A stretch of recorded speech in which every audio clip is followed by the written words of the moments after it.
if you cared more about the recipient and made sure you were solving a problem that you know they have and put that first and put what they might need first over just getting the appointment or just getting the sale, I think both of those numbers would increase. Are you seeking a better way to accelerate your sales, to scale your business, to live a life with no limits?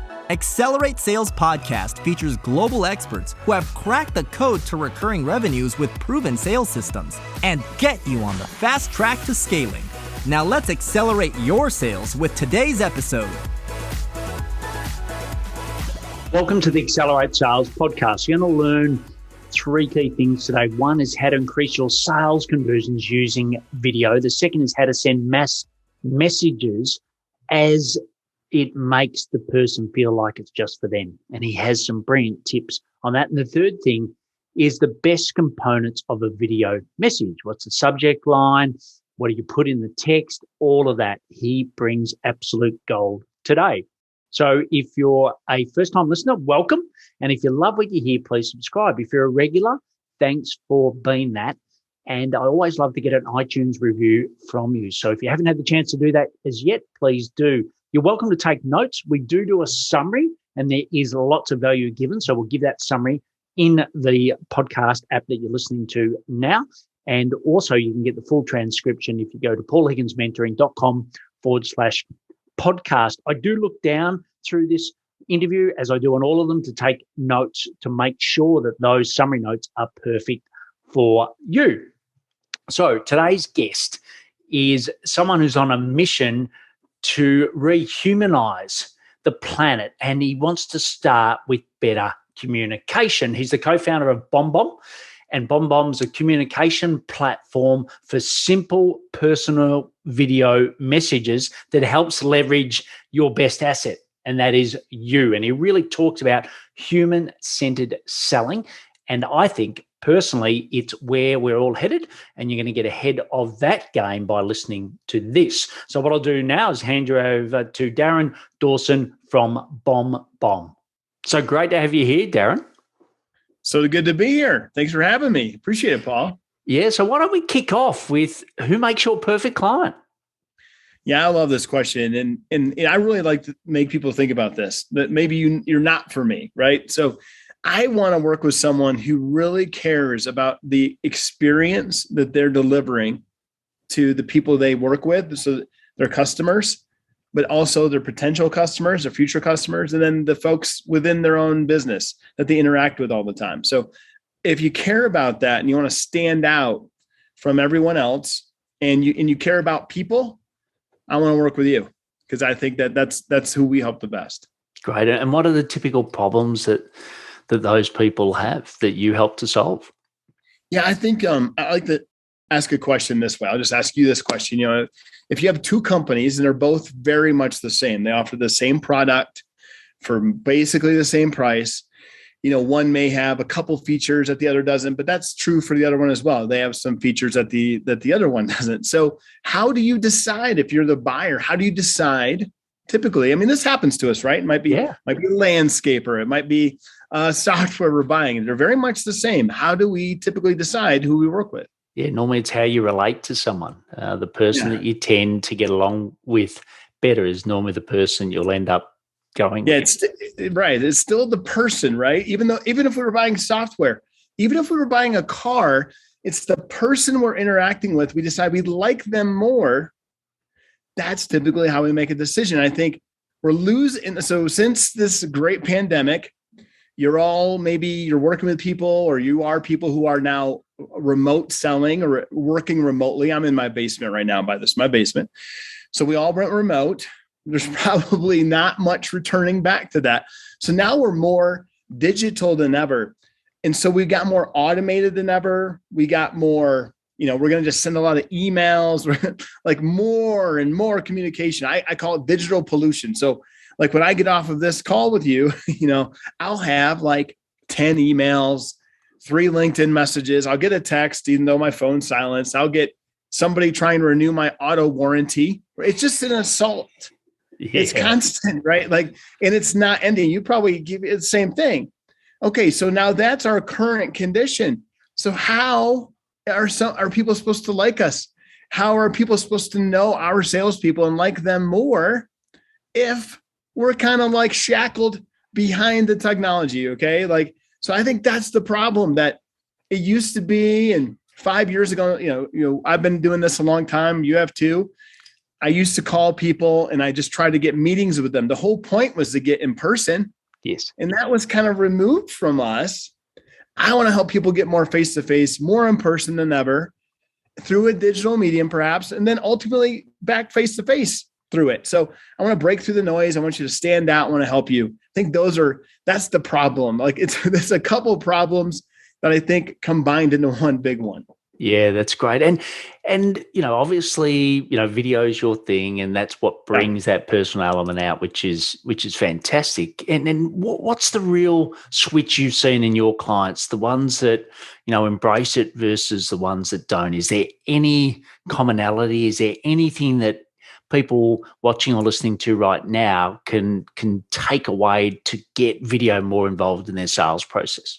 You got to realize that, one, it's better. Like I said, if you believe that that experience is actually better, if you don't, then you shouldn't do it. If you don't believe your people are better with your customers, okay. I mean, some people might not be, like, you might have that, but that's another problem I think you should work on. But if you do believe that, then that's the first step. And then it's going to save you time. And I don't know about you, but I've been in Zoom meetings all day. Okay. And what we're seeing is more so Zoom is synchronous video. It's great. It's very good. I get to see you, Paul, and you're in a different country. It's fantastic. Asynchronous video, you can watch on your time. I sent you a video message last week. We're in two drastically different time zones. Today it is 1:45 p.m. in Colorado in the US. And it is what time? Quarter to 8 on Thursday. In the morning and the next day. So when I sent you that video to introduce myself, telling you I was excited to be on your podcast, you got that video when it was convenient for you. And I sent it when it was convenient for me. And that is a part of that customer experience I'm talking about. You might have customers in different time zones in different countries. You have people in different time zones, different countries. How can you relay the message, get it to them where they can consume it on their time and you're saving them time? When we're prospecting people, when we're calling people, we're trying to interrupt them. We're trying to interrupt their day. Seth Godin called it interruption marketing versus permission marketing. It still exists. We're still doing it. I would say, think about it this way. Send a message that is not so disruptive to their day, right? And then be compelling in it. You have to solve a problem. We all have to solve a problem. We're in sales. If we're not solving a problem for a customer that we know has the problem, right? So, or a prospect that we know has the problem, that's square one, but that's sales 101. And we can go there today, but I don't think you want me to. But you have to have that. Or, video is not a magic trick. If you don't have those things figured out, it's not going to help you. What it will help you with is being authentic, transparent. It's going to save you time and save them time to consume and understand the message on a far greater scale than they would over phone, email, text, any of the other mediums. Because at the end of the day, human beings, if you see me for watching this right now, I'm using my hands a lot. I'm expressive. I have tone. I have passion. This is none of that comes through in a text or in an email. It doesn't. We're humans. We communicate differently. We are compelling, especially your top salespeople or your executives, your customer success people. They care, right? They care about your product. They care about your company. They care about your mission. And they most importantly care about the customer. So that comes through in a video where it doesn't in these other things. Yeah, that's the most compelling message I can bring there. But if your message sucks, so will the video. Yeah, very true, very true. You can't put a lipstick on a pig, as they say. But exactly. The human-centered selling, right? I know that you've got a book out called Human-Centered Communication, and obviously you've talked about that now. There's the book, right? Perfect. And we'll put all the links to that book in the show notes. But tell me about this human-centered selling. Like, tell me the bits that, you may know that many people miss about human-centered selling.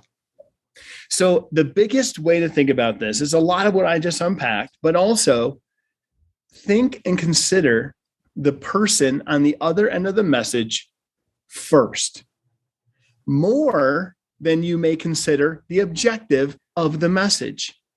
That's human-centered sales. Thinking about the recipient more than you. This is called empathy, and we often have it for other humans in our personal lives, but gosh, I feel like we're lacking it in our business lives. I feel like we have an objective to meet. It's the number, it's the meetings, it's the appointments. And yes, those are things we must do. But I would challenge you to think about it differently.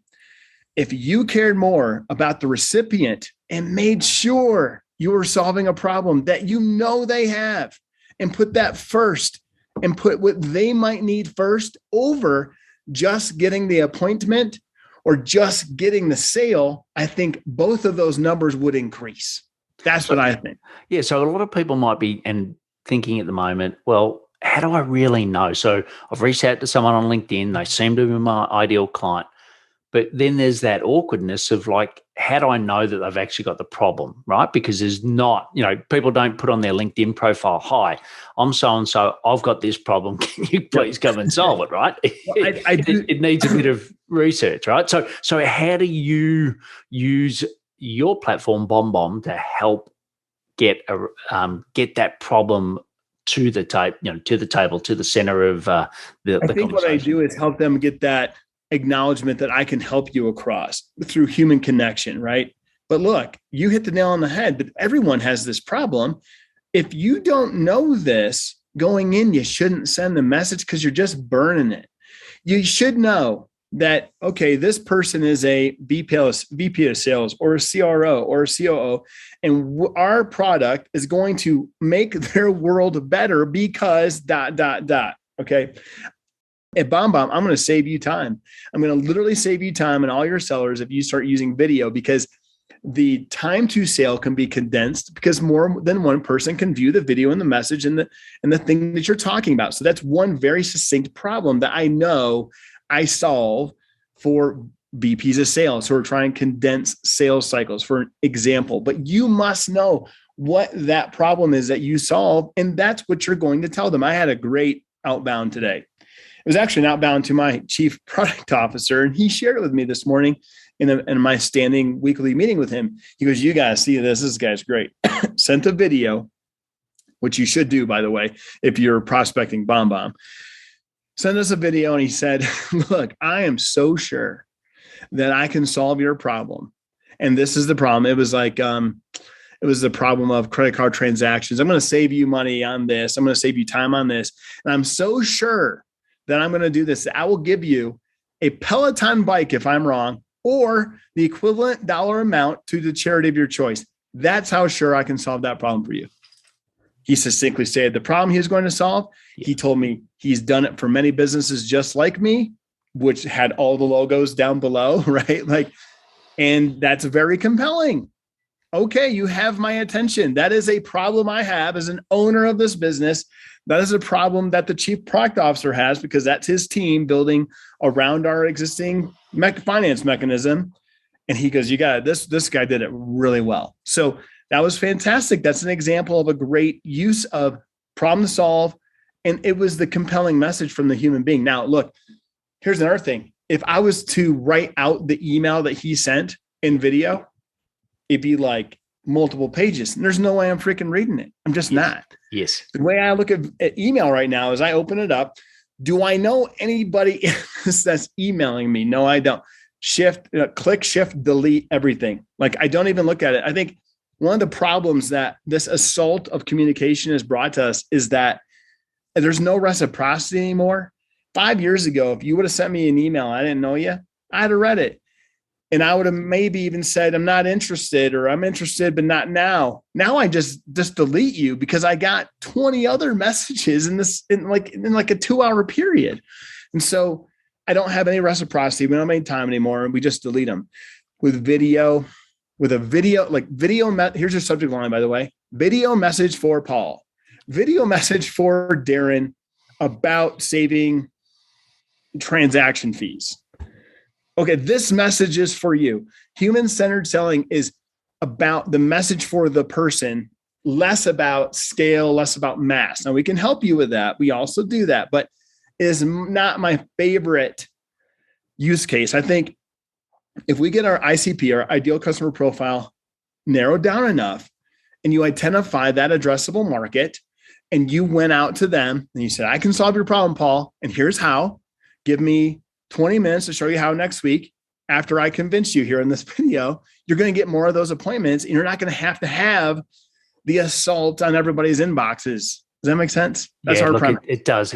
And because, there's probably two camps at the moment. One is the softly, like, I'd like to get to know you, and, the old 9-word emails, which is, an approach. They're never exactly 9 words, right? But it's always getting someone to get back to you. It's like the car salesman. They don't try to get you into the car. They get you first into the showroom, in the meeting.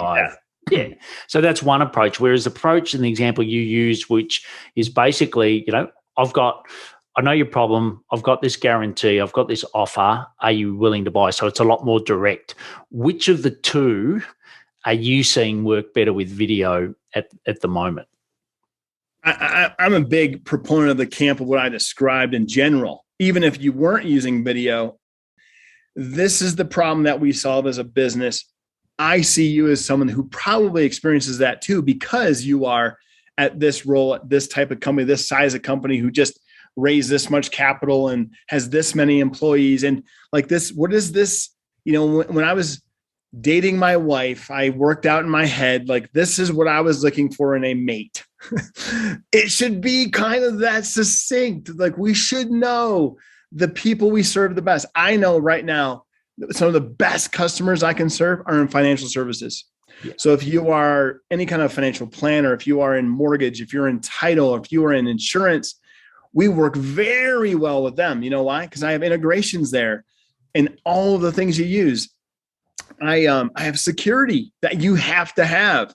I have ways to provision accounts with the software services that you already use. It's very easy if you're in financial services to work with BombBomb, far easier than any of my competitors. So that is my ideal customer profile. So I don't spend a lot of time, so then when I make that call, you're in financial services. We work with these 10 companies in financial services, and this is what we do for them. This is what they found successful. Would you entertain 15 minutes to talk about how you might implement the same thing they did? That's a far easier sales call than, hey, other business that I don't know as well, I think we could probably help you because we can help everybody. Our thing works for everyone. And video kind of does. But where should my salespeople spend most of their time? They should spend it on the thing that we could just crush all day, better than our competitors every time. Yes. So, and there's a big enough market in that to win. Okay. So that's what we do. And so I hope I'm encouraging people to think about that differently today. I don't know. Yeah, no, you are. So quickly on, so you got the subject line, which is, pretty simple. So I was going to ask you about that. You've nailed that. Then the actual body of the email, right? So do you have text plus the video? Do you have the video only? Like, just tell us a little bit about best practice. Yeah, I'm a big fan of this. So always support the video and text. It's not the video verbatim. It is whatever your supporting bullet point might be. Like, could be, please watch the video above for whatever reason, like bullets, okay, that support the context of the video. The goal is for them to watch the video. Now, when they do that, and they do that in BombBomb, we actually take them to a landing page. Okay. So it takes them from the context of their email or their mobile, whatever it might be. And we put them in an environment that's far more controlled. So I can tell you that they watch the entirety of the video. I can give you a call to action within the video. I can give you a call to action within, like, logo call to action, succinct call to action on the landing page. We also transcribe the entirety of the video. This is more like, I'm just giving you the human experience, a lot more to feedback on. I enable them to like the video. They can, they can like it, they can emote it, there's a lot of emoticons that we give them, many ways, because the whole goal is to get a response. Am I right? Like, yeah. And often the heaviest lift of a response is a reply. Yes. well, maybe I don't want to go there, but I just want to go, yeah, thumbs up on this. But and I can make a note back to you, and I can reply right in the note box within the video. So there's like a chat mechanism that sends right back to you. So we give you lots of ways that they can get a response, right? So I do care a lot. Look, we care much more about your recipient than we care about you as our customer, because ultimately the reason I get fired is because you didn't get the thing you wanted from using my service. Yes. Now, but we also very much care about you. So we want you to get more than a reply. How do you know that this message was heard and received and understood? I want to transmit that back to you in data, either in Salesforce, whatever CRM you're using, or in other softwares you might be integrated with.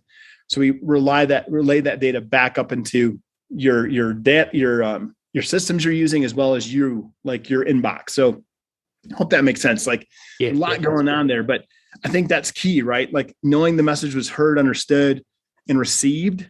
And how do we make sure you know that, and that reciprocation? I think that I get off track there on the question. No, that's perfect. Okay. And as far as a lot of prospecting is done on LinkedIn, like you said before. We get a lot of the LinkedIn messages to get email. Is there a preference? Should you put it in LinkedIn? Should you put it in email? Where are you seeing video work better in this human-centered selling?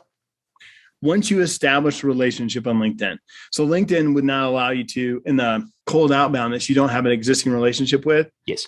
It would just be a link. So they strip all of that. Now, if you're in LinkedIn and you already established that relationship with your value proposition, that's kind of step one. Like, what's my value proposition? What's the problem I solve? Okay, I'm interested. Then send a video.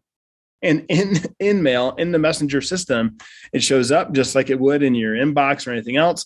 They click on it, takes them to that landing page experience I described, where you have all of the call to action, the video, the transcription. So we can consume all this data as humans want to. I can read it if I want to, but I can also see you, and I can hear the tone. I can hear all the stuff that humans need to consume and understand to the fullest extent what you're trying to convey to them. And what about the trust factor of clicking on a URL? Because is there a difference on people clicking on a thumbnail and seeing the video versus just a URL? 100%.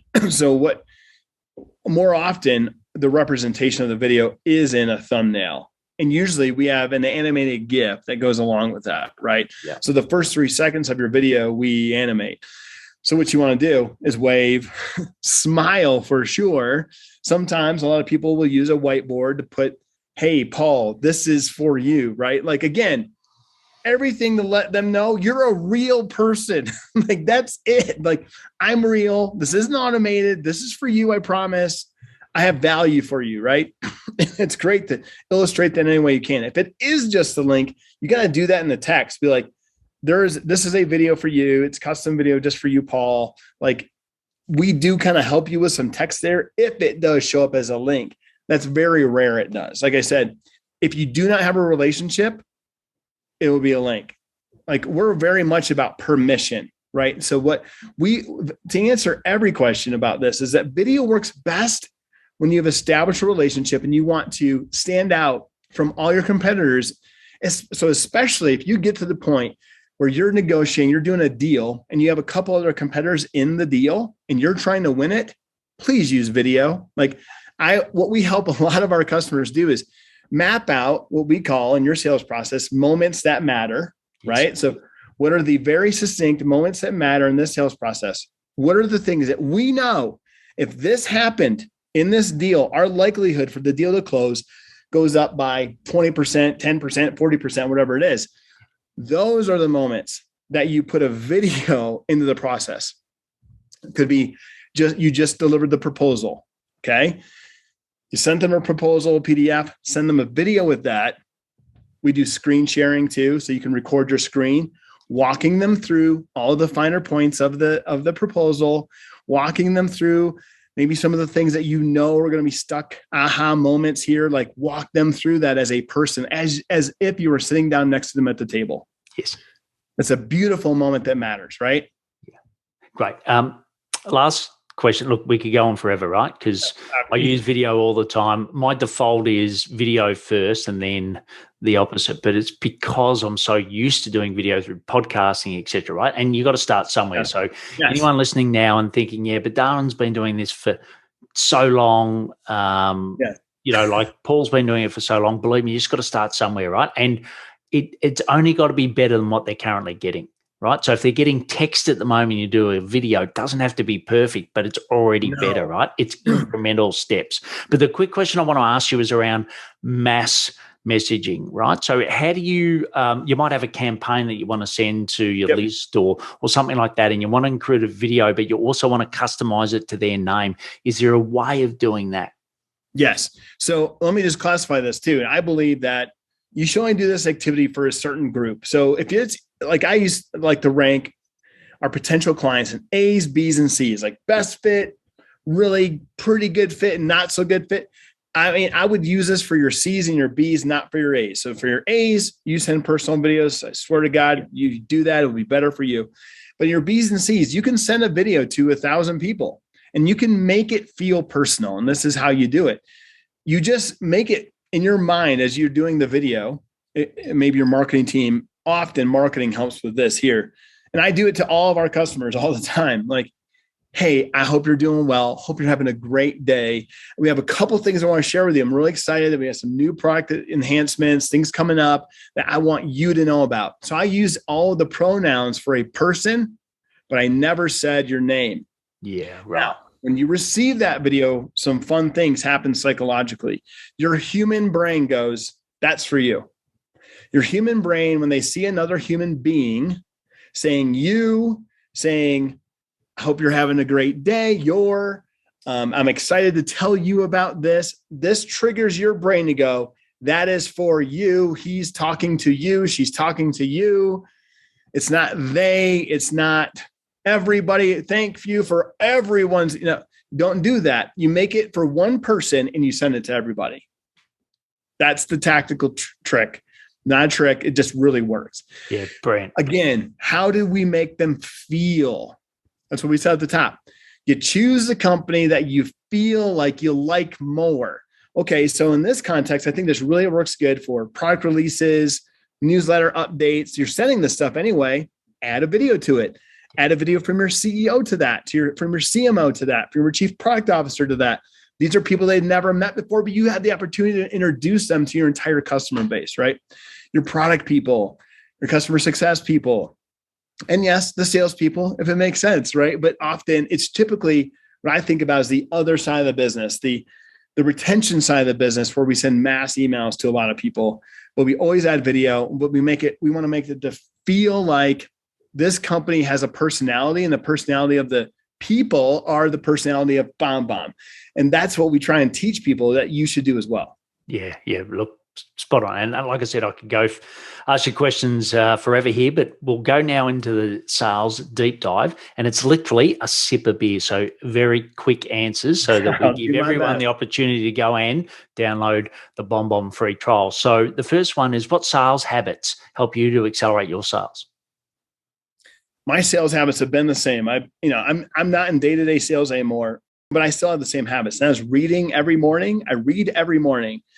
And so I typically read in things I want to get better at. And so now as I progress in my career, I'm reading more about, development and product management and things like that. But my first love is sales. I started as a sales rep. So I read sales books. I read business books, anything to give me an edge to help me, especially if I'm trying to understand the business I'm selling to. I think moreover, if you're a seller and you're listening to this and you're not reading to better understand your customer, you are missing out for yourself. I mean, if you want to accelerate your sales career, know your customer inside and out, how their business works, what they do, what they care about. That will help you. Yeah, perfect. So the next, other than BombBomb, obviously, what's another piece of technology that's essential for accelerating your sales? I mean, the first thing that comes to me for sales acceleration, we use a lot of different things. But we use, our CRM is like everything runs in that. I was probably it's got to be the most answer you get to that question, but it is the backbone of everything we do. The insights that we get from it are huge. So from my position all the way to every rep that we have is inside of that product. And what are you using? We're using Salesforce. Yeah. Okay, great. And the next one is, what's your best source of leads for new client acquisition? So this is interesting because there's a real challenge through the pandemic. Our best source of leads is events. So like kind of like our product, we know if I get our people more face-to-face to kind of have a conversation about what we've been talking about today, Paul, it does require somewhat of a conversation sometimes, understand.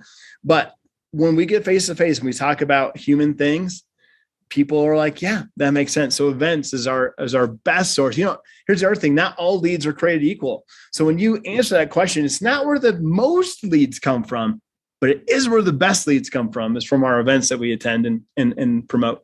Yeah. And as a rough rule of thumb, in person versus online, what's the difference? Is it a 10%, we're all 5%? I think we're better in person. So I know I am better in person. I have a voice or a face for radio, but I'm pretty good at a cocktail party. So, I can handle that. I think in-person events are better. We've had success in both. It's been fun to see the iteration and the advancements of these virtual events and the software that kind of came to help run those things through the pandemic. But if I had my way, I'd be on a plane, hanging out with customers, getting to know them, building relationships that last forever. Brilliant. Well, the last question is, what's one action we can take from today to 10x our sales?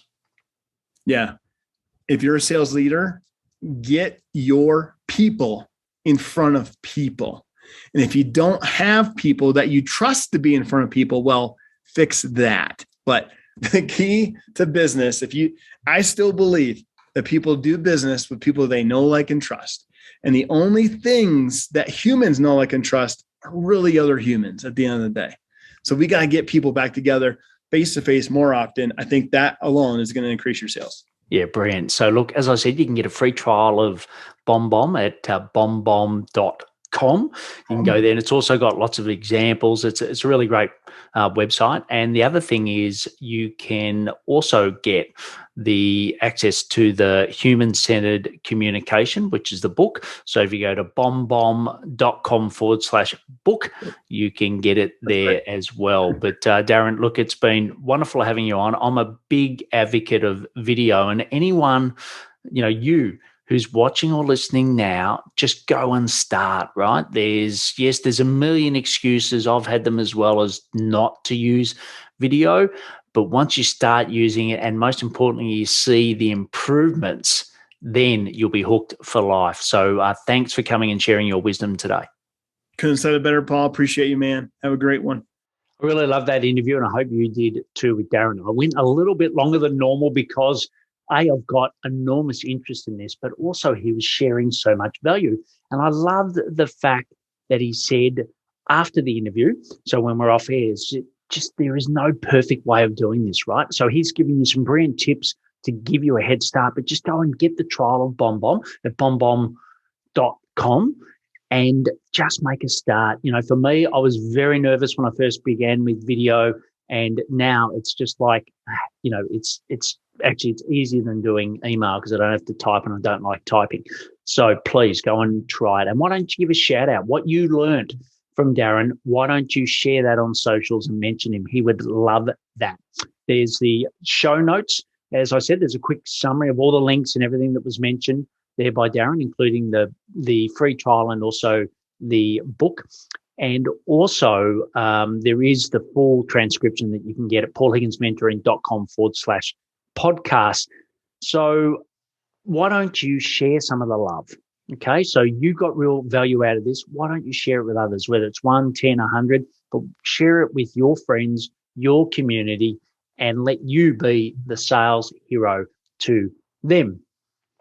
Check out other shows, including some of the solo shows that I've got, and please take action to accelerate your sales. I'm fired up after today's episode. What about you? But hey, before you go, learning is just one piece of the puzzle. Now it's time to put today's strategy into action. Head over now to today's show page at paulhigginsmentoring.com/podcast and share how you'll put it into action. Be sure to head over to your favorite podcast platform and subscribe, rate, and review the show.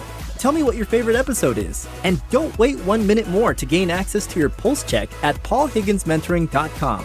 This could be the difference between struggling to get more leads and making this next quarter your best one yet.